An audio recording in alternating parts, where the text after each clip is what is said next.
गुरुवार को जम्मू में सेना पर हुए आतंकी हमले को लेकर एक बड़ी जानकारी सामने आ रही है और ये जानकारी न्यूज़ 18 इंडिया पर एक्सक्लूसिव आपको सुनने को मिलेगी। और जानकारी यह है कि 3 से 4 आतंकियों का यह मॉड्यूल था जिसने पहले तो भारत में घुसपैठ की, जम्मू के राजौरी और पुंछ इलाके में थ्यार मोड़ इलाके में घुसपैठ की और उसके बाद इस आतंकी हमले को अंजाम दिया। और ये चारों विदेशी पाकिस्तानी आतंकी थे, पाकिस्तान के रास्ते जम्मू में दाखिल हुए थे और इसके बाद इन्होंने हमला किया और इनकी मदद की करीब 20 से 25 ओवरग्राउंड वर्कर ने, जो करीब 1 से 1.5 महीने तक इन्होंने उन ओवरग्राउंड वर्करों ने आतंकियों को पनाह दी, अपने यहाँ खाना खिलाया, अपनी इनकी मूवमेंट में मदद की। और इसके अलावा ये भी जानकारी दी कि सेना का वाहन इस रास्ते कब आएगा, कब जाएगा और कौन कौन लोग वहां पर होंगे जिस वक्त सेना का वाहन गुजर रहा होगा। तो ये अहम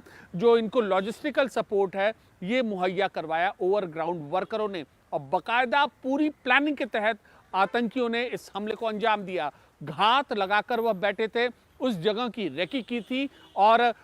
ऊंचाई पर एक पोजीशन ली थी जिससे जैसे ही सेना का जो वाहन है वो क्रॉस हुआ था फिर उन्होंने यह हमला किया। और अगर हम इस रास्ते की बात करें, उस जगह की बात करें जम्मू में जिस जगह पर सेना पर आतंकी हमला हुआ है, तो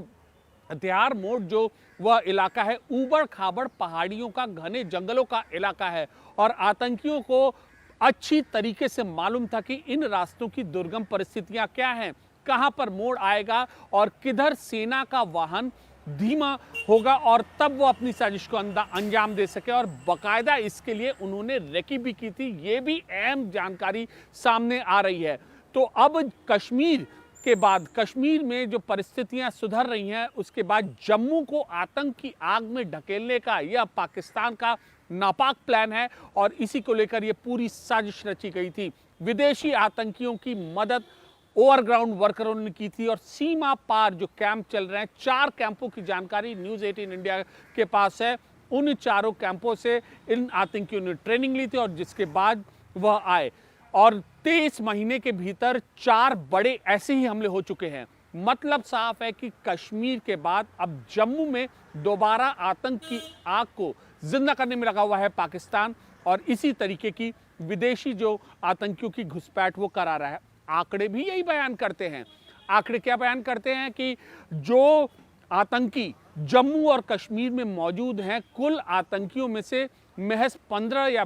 20% जो आतंकी हैं वह स्थानीय आतंकी हैं, स्थानीय युवक हैं। 80% आतंकी जम्मू कश्मीर में जो अभी सक्रिय हैं वह विदेशी आतंकी हैं, फॉरेन FT इनको कहा जाता है और पाकिस्तान इन्हीं को घुसपैठ करवाता है और इस तरीके की घटना को अंजाम देता है। बहरहाल अभी इस ऑपरेशन में, इस विदेशी मॉड्यूल के ऑपरेशन को ध्वस्त करने के लिए देश की तमाम एजेंसियां लगी हुई हैं। ऑपरेशन उसको नाकाम करने के लिए लगातार जारी है, लेकिन 23 महीने के भीतर यह चौथा बड़ा हमला इस बात की ओर इशारा करता है कि जम्मू को एक बार फिर आतंक की साजिश में ढकेलने की जो प्लान है पाकिस्तान का, वह कोशिश लगातार कर रहा है।